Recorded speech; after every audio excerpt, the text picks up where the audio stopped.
Welcome বন্ধুরা, the crazy mind চ্যানেলে আপনাদেরকে স্বাগত জানাই। এখন একটি নতুন মডেলের কন্ট্রোলার এসছে 1.8-এর। এই কন্ট্রোলারটা খুলতে অনেক সমস্যা হচ্ছে এবং রিপেয়ার করতে অনেকের সমস্যা হচ্ছে। তো আজকে তোমাদের দেখাতে চলেছে যে কীভাবে এটা খুলতে হয়, এবং যদি চাও এটা রিপেয়ার করতে কোনো সমস্যা হলেও কমেন্টে লিখবেন, আমি হেল্প করার চেষ্টা করব। তো দেখা যায় কীভাবে ওপেন করা যায়।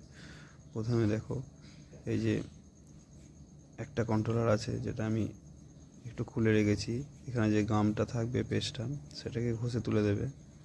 আর এই যে সমস্যা হয় নাটের গাগুলো, এই নাটের সাইডগুলো খুলতে চায় না, যে কারণে স্ক্রুড্রাইভার নিয়ে বা হাতুড়ি নিয়ে একটু কিনারগুলো ভেঙে দেবে। যদি নর্মালি খুলে যায় ভালো, না হলে কিনারগুলো একটু কেটে দেবে, না হলে ভিতরে যে বোর্ডটা আছে ওটা একটু টান পড়লেই ভেঙে যাবে,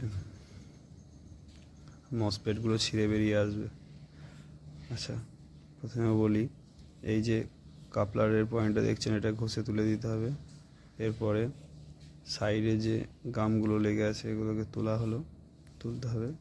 তোলার পর হালকা স্ক্রুড্রাইভার দিয়ে চেপে দেবে।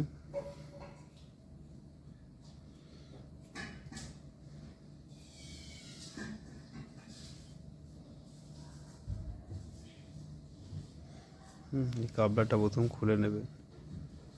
এরপর এটা হালকা হালকা করে প্রেসার দিয়ে তুলবেন। বেশি জোর দিলে ভিতরের বোর্ড কিন্তু ভেঙে যাবে।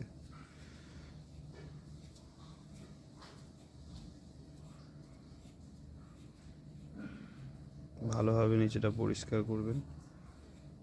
বিশেষভাবে ধ্যান দেবেন এই স্ক্রুর গাগুলো, এগুলো যেন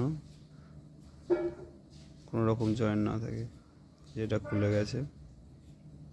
তো বন্ধুরা, তোমাদের যদি এই মসপেট বা এই বোর্ড নিয়ে কোনো সমস্যা থাকে তাহলে কমেন্টে বলবে।